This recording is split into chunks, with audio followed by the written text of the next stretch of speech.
He wasn't just a banjo picker, he was the banjo. Earl Scruggs revolutionized American music with 3 fingers and 6 strings, carving his place into history as the man who turned bluegrass into a national force. From humble beginnings in rural North Carolina to global fame with Lester Flatt and the Foggy Mountain Boys, Scruggs changed the sound of country forever. But behind that soft-spoken smile and legendary picking style was a man surrounded by secrets in his final years. Quiet power struggles, missing royalty payments, and mysterious visitors nobody could identify. Officially, he passed of natural causes in 2012, but those closest to him whisper a different story. One of control, hidden documents, and a final warning he left behind for his family. Now buried. Until today. Because now, after years of speculation and silence, new evidence has surfaced. And the truth about what really happened to Earl Scruggs? It's finally being revealed, and it's not the ending anyone expected. Earl Scruggs was born on January 6, 1924, in the small mill town of Flint Hill, North Carolina. Raised in a family where music was more necessity than luxury, Earl's early years were steeped in tradition, struggle, and sound. His father, George Lamb Scruggs, played the banjo and fiddle, but died when Earl was just 4, leaving a deep void in the young boy's life. But what remained was his father's old banjo. Earl picked it up and never looked back. By the age of 10, he was already experimenting with what would become his signature 3-finger picking style. A revolutionary method that transformed the banjo from a rhythmic background instrument into the fast-paced, melodic heartbeat of bluegrass music. As a teenager, Scruggs played local gigs, developing his sound and waiting for the right moment to break through. That moment came in December 1945 when he joined Bill Monroe's Bluegrass Boys. Alongside guitarist and singer Lester Flatt, the band made musical history. Crowds were stunned by the speed, clarity, and power of Scruggs's playing. This wasn't the plucky old-time banjo of Appalachian front porches. This was something new, something electrifying. Within months, Scruggs had become a sensation. In 1948, he and Flatt left Monroe and formed Flatt and Scruggs and the Foggy Mountain Boys.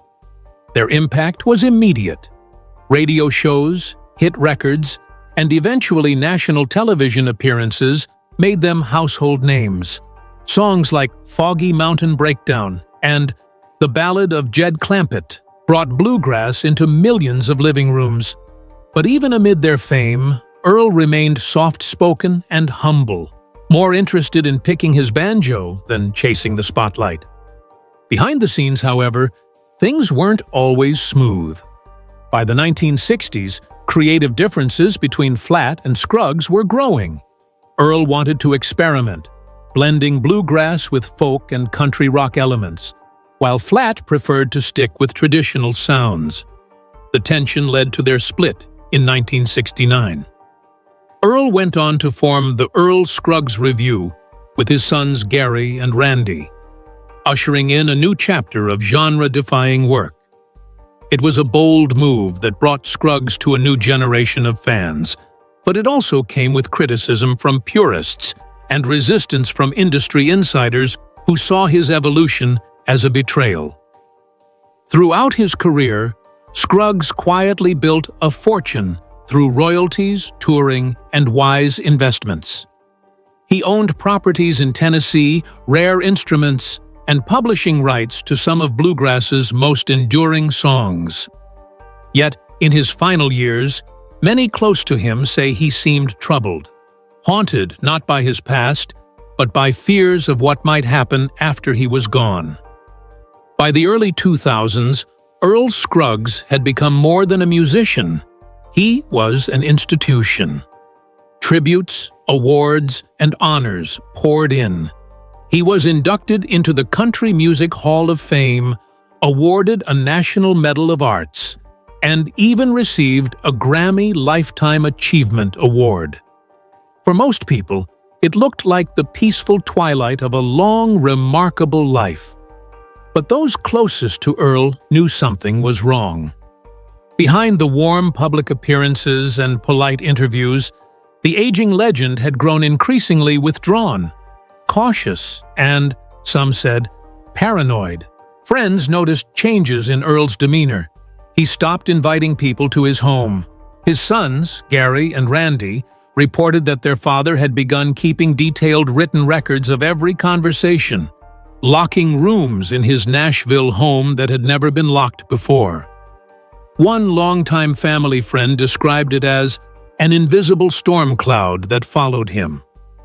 He wouldn't say exactly what was going on, she said, but he'd always say, "They're waiting for me to go."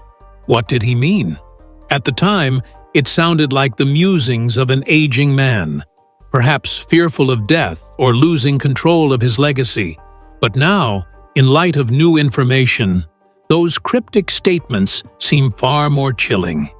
It's now been revealed that, in the years before his passing, Earl had been quietly embroiled in a bitter legal battle, one not made public until recently.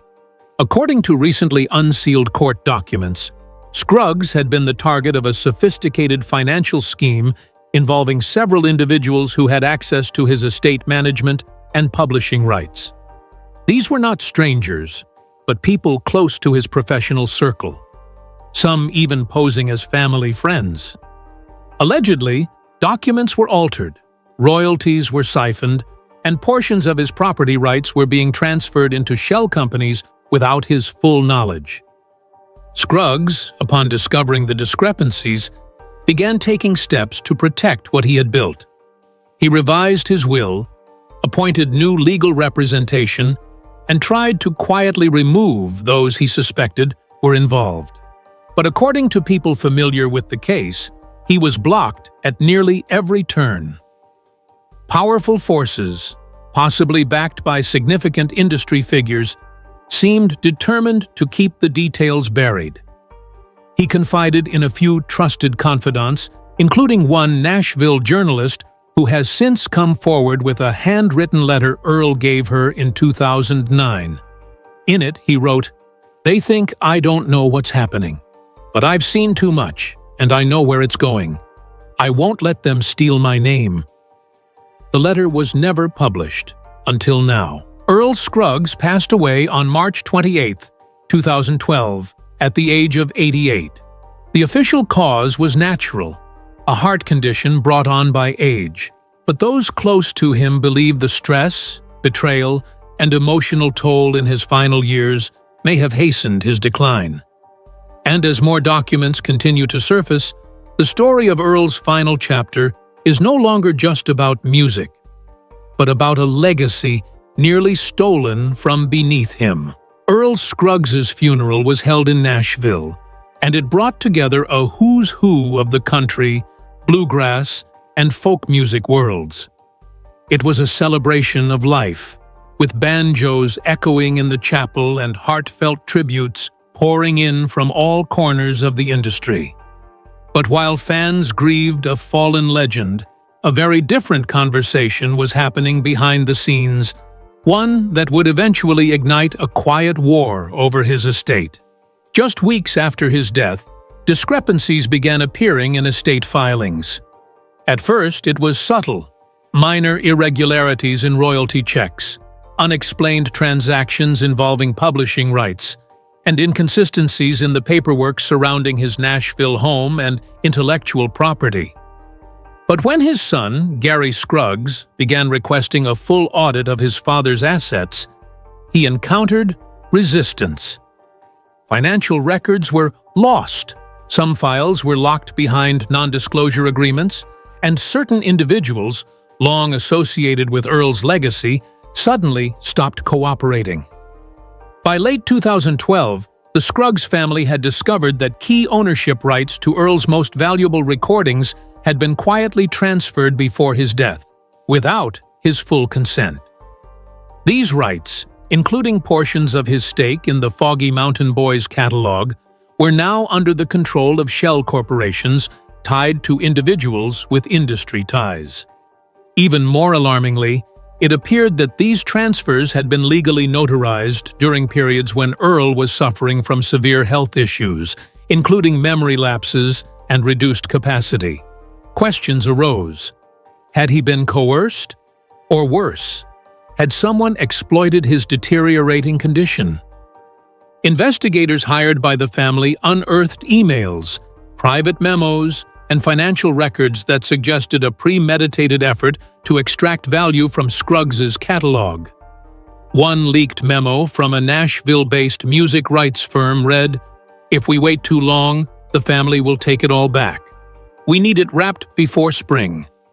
It's unclear who "we" referred to, but what is clear is that several individuals who had once publicly praised Earl were now implicated in a highly orchestrated plot. Adding another layer to the intrigue was the home Earl had lived in for decades, a modest but historic Nashville property that held memorabilia, handwritten music, and family heirlooms. The home, it turns out, was nearly sold off in a backdoor deal just 2 months after his passing. According to city property records, the buyer, an LLC with no clear ownership trail, was set to acquire the house for a fraction of its value. Only when a local preservation society flagged the sale did it come to a halt. But the most heartbreaking revelation came from Earl's personal journal, which was found among his belongings.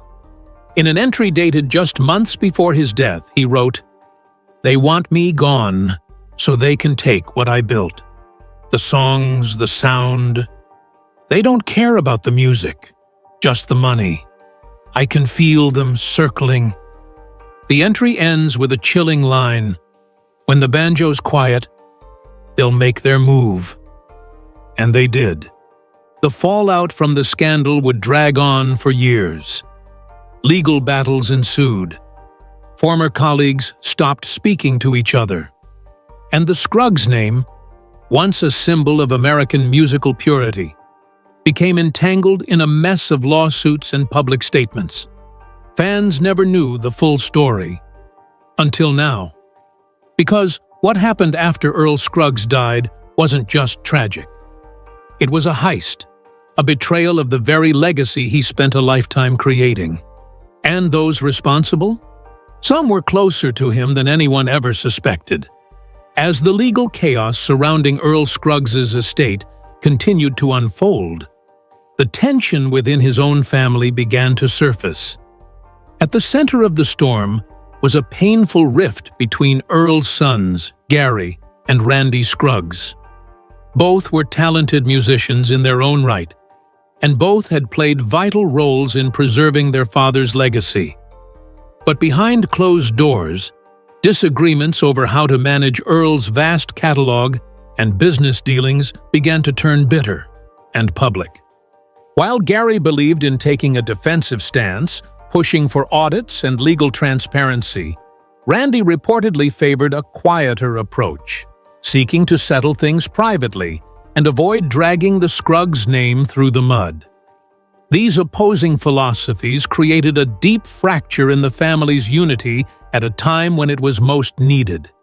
Close friends described Gary as relentless in his pursuit of justice for his father, while Randy was exhausted by the mounting pressure and public scrutiny.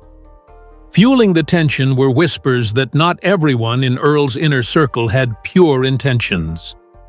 A longtime manager of the Scruggs business was accused of misrepresenting royalty contracts and undervaluing performance rights in deals with music publishers. Emails surfaced showing him negotiating with outside firms without the family's knowledge, sometimes portraying himself as the sole decision-maker for the Scruggs estate. Even worse, several of Earl's original master tapes, recordings that had never been released, mysteriously went missing from a locked vault at a storage facility in Nashville. Gary suspected foul play and launched an investigation. He claimed that a well-known music executive who had once been close to Earl in the 1980s was involved in acquiring those masters and using them for licensing deals abroad. According to a whistleblower from inside a European rights management company, a collection of Earl Scruggs recordings had quietly been sold to a German distributor under a private agreement that named neither Gary nor Randy as beneficiaries. But perhaps the most emotional blow came when the family discovered that a final recorded interview Earl had given before his death, an unreleased 2-hour documentary-style conversation covering his entire career and thoughts on modern country music, had been purchased by a third party. The footage had been intended for a public release celebrating his 90th birthday. Instead, it vanished, and years later, brief clips began surfacing on foreign streaming platforms credited to a production company the Scruggs family had never heard of. Gary made it his mission to recover what was stolen, but every step seemed to lead into more darkness. Legal loopholes, non-disclosure agreements, and lawyers protecting those who had taken advantage of a dying legend. It became clear that in the months leading up to his death, Earl had been surrounded by opportunists, some wearing smiles, others hiding behind contracts. And while fans still celebrated his music, few knew how much of his legacy had been plundered in secret. The heartbreak for the family wasn't just about money. It was about honor. It was about preserving the spirit of a man who gave everything to his craft and trusted those around him to protect it. But what they uncovered was a devastating truth. Earl Scruggs hadn't just died. His legacy had been quietly sold, manipulated, and fractured. And the people behind it weren't strangers. They were the very ones who claimed to love him most. As investigators and family members dug deeper into Earl Scruggs's final years, an unsettling pattern began to emerge, one that painted a picture of calculated manipulation and slow isolation. In his last decade, Earl's appearances had grown increasingly rare, not just due to age, but because those around him had allegedly begun to restrict access to him under the guise of protecting his peace. Fans, fellow musicians, and even some family friends who once visited regularly were told that Earl was too tired, too ill, or not in the mood. But behind those closed doors, something else was going on. According to several insiders, including a former nurse and 2 caretakers who came forward anonymously, Earl wasn't being shielded from the world out of love. He was being controlled. The accounts revealed that his phone calls were monitored, his emails filtered, and any correspondence about royalties, licensing, or contracts was reviewed before it reached his hands. One caretaker described it as a soft prison, where Earl was made to feel like he couldn't trust anyone except the very people manipulating him. He was reportedly fed misleading information about his sons, told they were arguing over his money and trying to exploit him. This drove a wedge between them during critical decision-making years.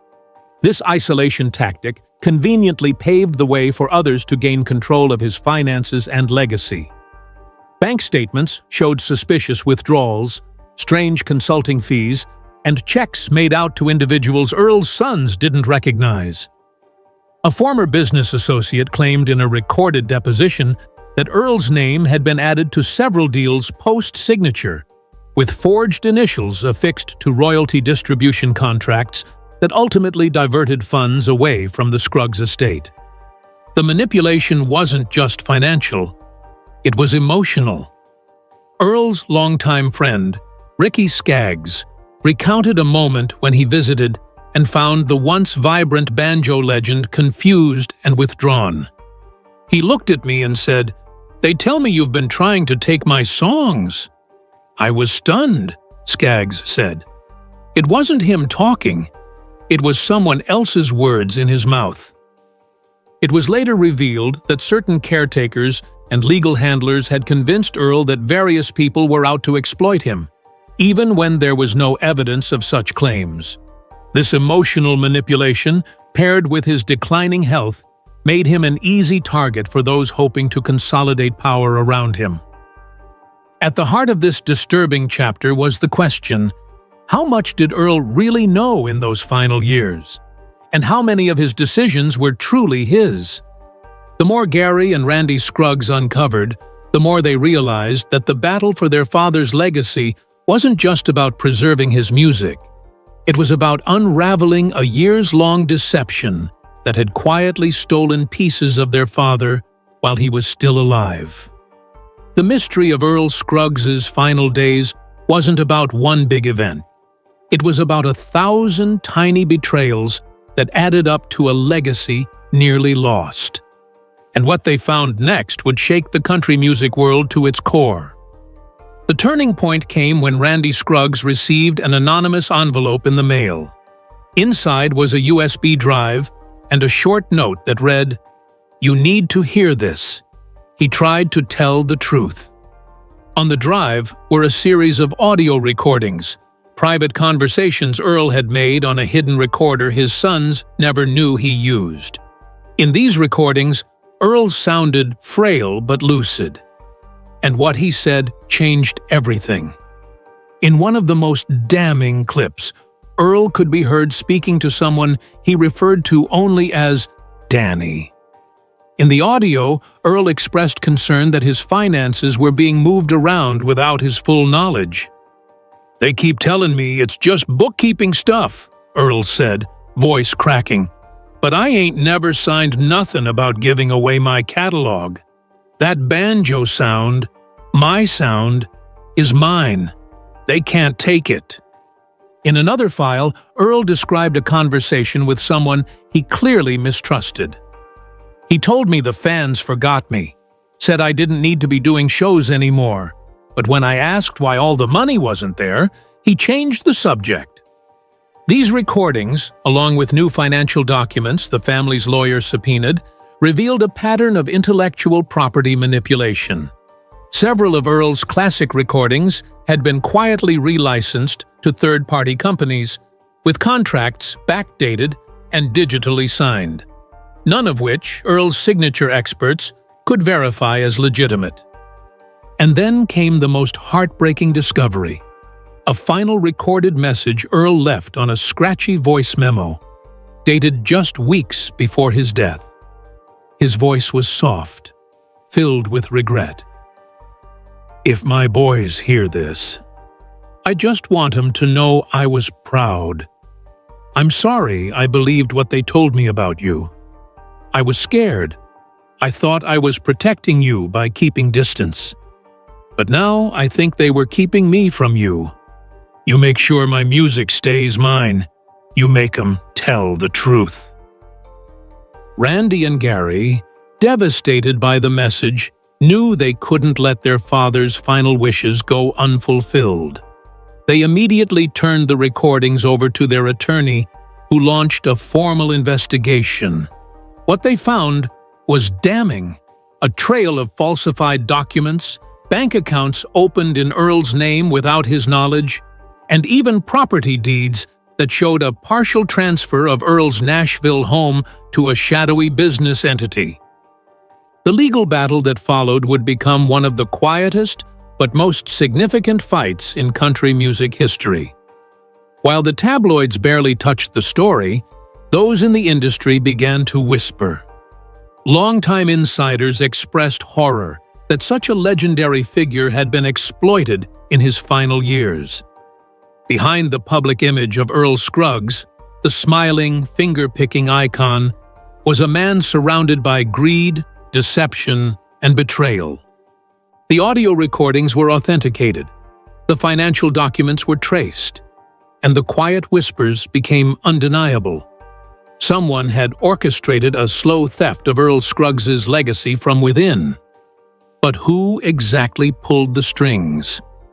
The answer was closer than anyone imagined, and would be revealed in the final moments of the investigation.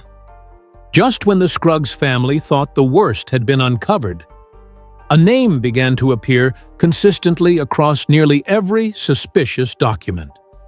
Charles D. Whitlow, a longtime business associate, who had been introduced to Earl back in the late 1990s. On the surface, Whitlow was a well-dressed, soft-spoken consultant who helped aging musicians modernize their financial structures. But deeper investigation revealed that Whitlow had been quietly manipulating multiple elderly artists with similar tactics, offering to streamline their catalogs, help them digitize their brand, and set up trusts that conveniently made him a silent partner. In Earl Scruggs' case, Whitlow had gained access to the legend by positioning himself as a friend of the family. He convinced Earl's handlers that new licensing deals were necessary for future-proofing the brand. What he didn't reveal was that he had begun siphoning revenue through offshore holding companies, while also selling off portions of Earl's publishing rights without approval. One of the most chilling discoveries came from Earl's personal nurse, who stepped forward anonymously. She revealed that in the last year of Earl's life, Whitlow visited frequently, often alone, and would take Earl into private conversations lasting hours. The nurse remembered one specific visit, where Earl appeared agitated afterward, muttering, "He's taking what ain't his."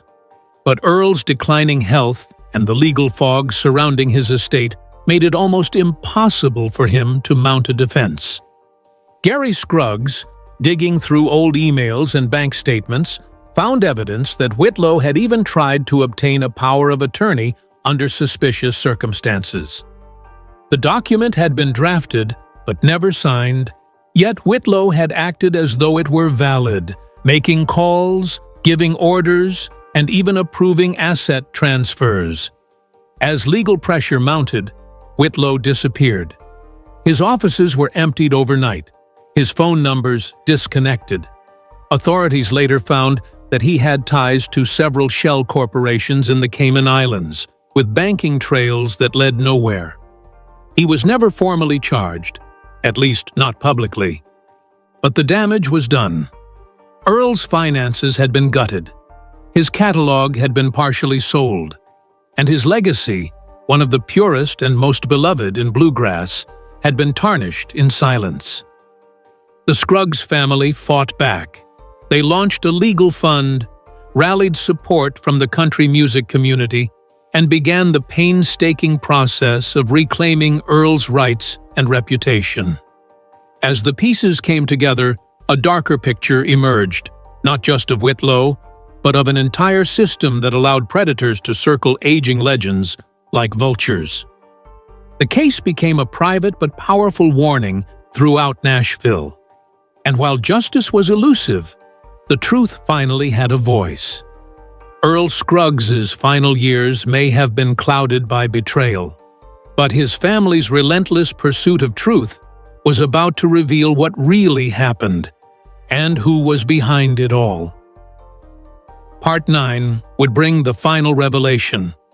The final revelation didn't come in a courtroom.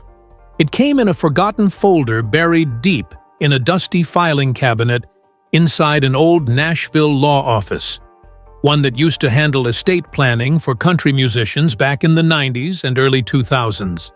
A young paralegal doing an unrelated audit for a completely different estate stumbled upon documents labeled Scruggs Trust, Revision Drafts. At first glance, they looked like routine trust paperwork, but upon closer inspection, they revealed everything.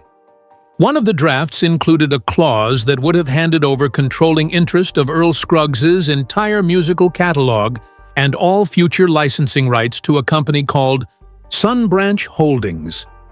That company, the paralegal quickly discovered, was connected directly to Charles D. Whitlow. Even more disturbing, this draft had been modified 3 times over 2 months, but never signed.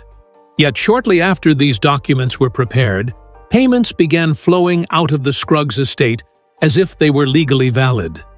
The Scruggs family was notified immediately.